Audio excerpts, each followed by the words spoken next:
4 নম্বর করণীয় হচ্ছে জানাজার পরে লোকটাকে মাটি দেওয়ার পরে আপনার তার জন্য দোয়া করা। কি করা? দোয়া করা।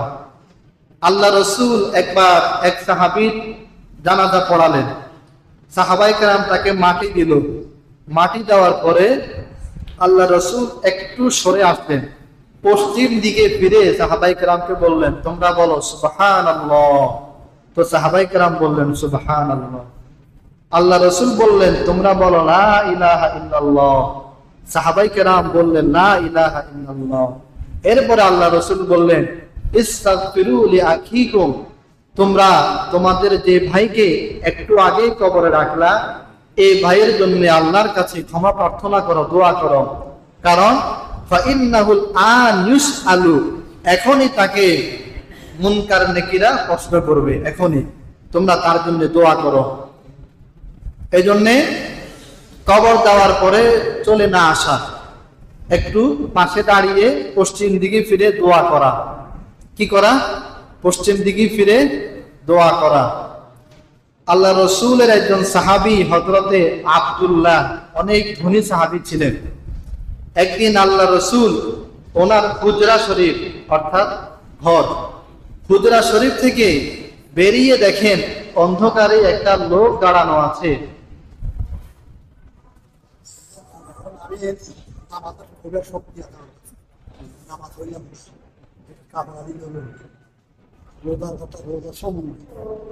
সময় আমি ইচ্ছা করি রোজা রইলাম না, আমি ইচ্ছা করি রোজা একটা সমর্থ আসছে, ইচ্ছা করি রোজা কাপড়া দিন বলি, রোজা রাতে কাপড়া দিন বলি। মারা যাওয়ার পরে তুমি মারা যাওয়ার কারণে আগে না হবে না, একটু বলে দেন। আচ্ছা। তো সাহাবী হযরতে আব্দুল্লাহ রাদিয়াল্লাহু আনহু তিনি মসজিদে নববীতে দাঁড়িয়ে আছেন। আল্লাহ রসুল রাত্রি ওনার ঘর থেকে বেরিয়ে দেখেন সাহাবী আব্দুল্লাহ দাঁড়িয়ে। বললেন, কি ব্যাপার, তোমার গায়ে এত ছোট্ট কাপড় কেন? সাহাবী বললেন, ইয়া রাসূলুল্লাহ, আমার বাবা মা ইসলাম গ্রহণ করার কারণে আমাকে বের করে দিয়েছে, আমি আপনার সাথে যুদ্ধ করতে চাই। নবীজি তাকে যুদ্ধে নিয়ে গেলেন। যুদ্ধে এই সাহাবী শহীদ হয়ে গেলেন। আল্লাহ রসুল নিজে তার জানাজা পড়ালেন। জানাজার পরে আল্লাহ রসুল তাকে কবর দিলেন। কবর দিয়ে পাশে দাঁড়িয়ে আল্লাহ রসুল দোয়া করলেন, আয় আল্লাহ, আমি আমার সাহাবী আব্দুল্লাহর উপর খুশি, আপনিও তার প্রতি খুশি হয়ে যান। সুবহানাল্লাহ। নবীজি তার জন্য দোয়া করলেন।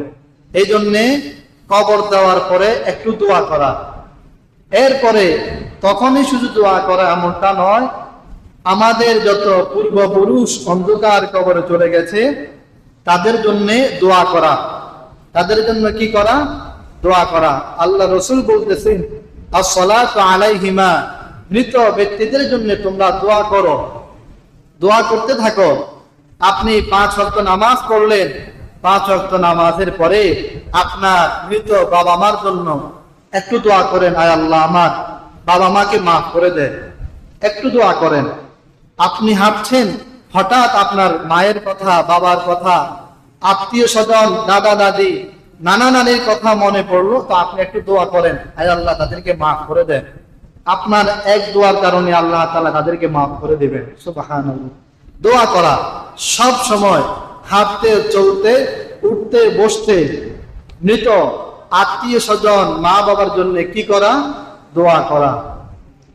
আল্লাহ, আপনি দোয়া করবেন,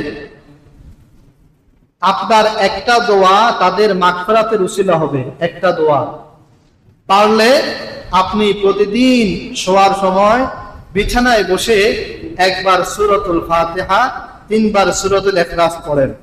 আপনার মৃত মা বাবার জন্য বিছানায় বসে একবার সূরাতুল ফাতিহা, 3 বার সূরাতুল ইখলাস পড়ে 1 মিনিট দোয়া করেন, আয় আল্লাহ, আমি একবার সূরাতুল ফাতিহা, 3 বার সূরাতুল ইখলাস পড়লাম, এর সবগুলি আপনি আমার মা বাবার কবরে পৌঁছে দেন। সুবহানাল্লাহ। আল্লাহ তাআলা আপনার মা বাবার কবরে সব পৌঁছে দিবেন। এইভাবে প্রতিদিন রাত্রি শোয়ার সময় কিছু কিছু আপনার মা বাবার জন্য আপনি আমল করুন। আপনি যদি কিছু করে যান, আপনার পরবর্তী প্রজন্ম আপনার জন্য করবে। আপনি না করলে তারাও করবে না। এই জন্য তাদের জন্য দোয়া করা, কিছু আমল করা। এই গেল 4 নাম্বার, মৃত ব্যক্তিদের জন্য দোয়া করা। 5 নাম্বার, মৃত ব্যক্তিদের জন্য সদকা করা। কি করা? তাদের জন্য সদকা করা। নবীজি হাদিসে বলেন, মানুষ যখন মারা যায় শুধুমাত্র তার সব আমল বন্ধ হয়ে যায়, একটা আমল জারি থাকে, সেই আমলটা হলো সদকাতুন জারিয়া, সদকায়ে জারিয়া। আপনি আপনার মৃত মা বাবার জন্য সদকায়ে জারিয়া করুন। সদকায়ে জারিয়া কি? এমন কাজ করুন যে কাজ চলতেই থাকবে, চলতেই থাকবে। যেমন মসজিদ, সামর্থ্য থাকলে আপনি একটা মসজিদ করুন। কম সামর্থ্য থাকলে মসজিদের কোনো কাজে আপনি অংশগ্রহণ করুন। তাহলে এই মসজিদ যতদিন থাকবে আপনার মা বাবার কবরে এর সওয়াব চলে যাবে।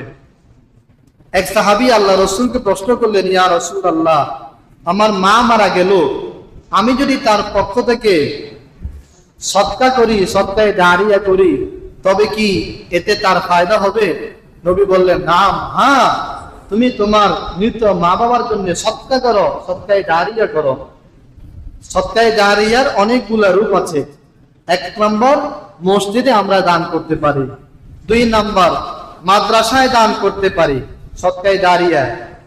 3 নম্বর, আপনার হতদরিদ্র অসহায় মানুষদেরকে আমরা দান করতে পারি, কিংবা তাদেরকে আমরা খাবার খাওয়াতে পারি। 3 দিনা, 7 দিনা, 41, যেগুলোকে আমরা নাজায়েজ বলি, এটা নাজায়েজ এই কারণে যে মানুষ এটাকে এই দিনে করতেই হবে এমন ভাবে গ্রহণ করে নিয়েছে, এই জন্য নাজায়েজ। আপনি যদি হঠাৎ করে আপনার মনে পড়লো, আপনি একদিন এলাকার লোকজনকে খাওয়ালেন, আপনার হতদরিদ্র মানুষ যারা আছে তাদেরকে একবেলা খাওয়ালেন, এতে কোনো অসুবিধা নাই। কিন্তু যদি আপনি দিন ধার্য করে নেন যে 41 দিন আমাকে খাওয়াতেই হবে, তাহলে সমস্যা। এটা ধার্য না করে আপনি যে কোনো দিন, যে কোনো সময় অসহায় মানুষকে যদি একবেলা দাওয়াত দিয়ে খাওয়ান, আপনার মৃত মা বাবার সৎকার জন্য আল্লাহ তাআলা কবুল করবেন। আপনার মৃত মা বাবার কবরে সেই সৎকার সওয়াব আল্লাহ তাআলা পৌঁছে দিবেন। এই জন্য মসজিদে দান করতে পারেন, মাদ্রাসায় দান করতে পারেন, এরপরে এলাকার যারা অসহায় তাদেরকেও আমরা দান করতে পারি, তাদেরকে খাওয়াতে পারি, সদকায়ে জারিয়া স্বরূপ। এরপরে প্রতিদিন, প্রতি জুমাবারে, জুমার দিন আপনি আপনার মৃত মায়ের জন্য 10 টাকা, হ্যাঁ, মৃত মায়ের জন্য 10 টাকা দান করেন, মৃত বাবার জন্য 10 টাকা দান করেন। ধারাবাহিকভাবে এই দান চালু রাখেন। পারলে প্রতিদিন 10 টাকা 10 টাকা করে আপনার মা বাবার জন্য দান করেন। কেন? আপনার মা বাবা যদি জীবিত থাকতো, আপনি কি তাদের জন্য খরচ করতেন না? করতেন। তখন আপনার খরচ আরো বেশি হতো, অনেক বেশি হতো। আপনার মা বাবা নেই তার অর্থ এই নয় আপনার জিম্মায় আর কোনো হক নেই, না, আপনার কাঁধে আপনার মা বাবার হক আছে। যদি আদায় না করেন, কিয়ামতের ময়দানে মা বাবাকে জবাব দিতে হবে।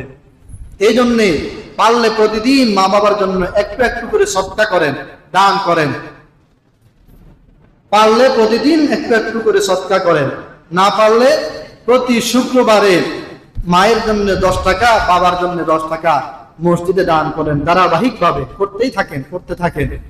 এর সবগুলি আল্লাহ তাআলা আপনার মৃত মা বাবার কবরে পৌঁছে দিবেন। সদকায়ে জারিয়া বলা হয় এটাকে। অথবা এমন কোন কাজ করে দেন যেই কাজে মানুষের অনেক ফায়দা হয়, যেমন টিউবওয়েল, কল। আপনি আপনার মা বাবার জন্য, মা বাবার রূহ আত্মার মাগফিরাত কামনা করে একটা টিউবওয়েল বসিয়ে দেন। এখান থেকে যত মানুষ পানি খাবে, খোদার কসম প্রত্যেকটি সওয়াব আপনার মা বাবার কবরে পৌঁছে যাবে। এমন সামাজিক কাজ করুন যেটাতে মানুষের ফায়দা হয়, মানুষ লাভবান হয়। এমন কিছু কাজ আপনার মা বাবার জন্য আপনি করে যান। এটা আপনার দায়িত্ব, এটা আপনার কর্তব্য। মুহতারাম হাজিরিন, আজকে আমরা আলোচনা করছিলাম যে আমাদের মা বাবা, আত্মীয় স্বজন যারা কবরে আছে তাদের জন্য আমাদের কি করণীয়, কি করছি আমরা। এবার আমরা একটু হিসাব মিলিয়ে দেখি, গত 1 মাসে বা গত 1 বছরে আমরা আমাদের মা বাবার জন্য কি করেছি। তাদের কবরের পাশে গিয়ে কখনো কি দাঁড়িয়েছি? কখনো কি তাদের কবর জিয়ারত করেছি? আমাদের দাদা দাদি নানা নানির কবর এই 1 মাসে আমরা জিয়ারত করেছি? কখনো কি তাদের কথা আমাদের মনে পড়েছে? যদি না করে থাকি তো আপনি মারা গেলে পরবর্তীরা আপনাকে এভাবে স্মরণ করবে না।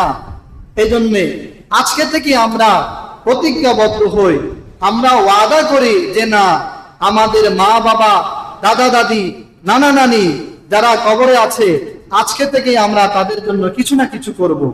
কি করব? আমরা তাদের জন্য কমপক্ষে 2টা কাজ করব। কয়টা কাজ? 2টা কাজ। আজকের আলোচনা আমরা বলেছিলাম 4টা। 1 নম্বর, মানুষ যখন মারা যায়, মারা যাওয়ার আগ মুহূর্তে কালেমা পড়া। 2 নম্বর, আপনার তার ঋণ পরিশোধ করা। 3 নম্বর, দ্রুত জানাজা সম্পন্ন করা। এই 3টা কাজ। এর বাহিরে আমাদের মা বাবা আত্মীয় স্বজন যারা কবরে আছে, আমরা তাদের জন্য কমপক্ষে 2টা কাজ করব। কয়টা কাজ? 2টা কাজ। 1 নম্বর, তাদের জন্য দোয়া করব।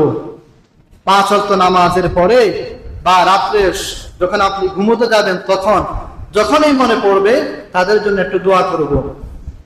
এরপরে তাদের জন্য 1 বার সূরাতুল ফাতিহা, 3 বার সূরাতুল ইখলাস পড়ে তাদের কবরে সওয়াব পাঠিয়ে দেব। এই কাজগুলো আমরা করব। 2 নম্বর, তাদের জন্য আমরা সদকা করব। সদকা মসজিদে, মাদ্রাসায়, বিভিন্ন জায়গায় তাদের জন্য দান করব। এই কাজগুলো আমরা তাদের জন্য করব। মহান রব্বুল আলামিন আমাদের মৃত মা বাবা দাদা দাদি নানা নানি আত্মীয় স্বজন সকলের জন্য বেশি বেশি করে দোয়া করার, বেশি বেশি করে সূরাতুল ফাতিহা ইখলাস পড়ার, বেশি বেশি করে তাদের কবর জিয়ারত করার, তাদের জন্য সদকা করার, তাদের জন্য বেশি করে দান করার তৌফিক দান করুন।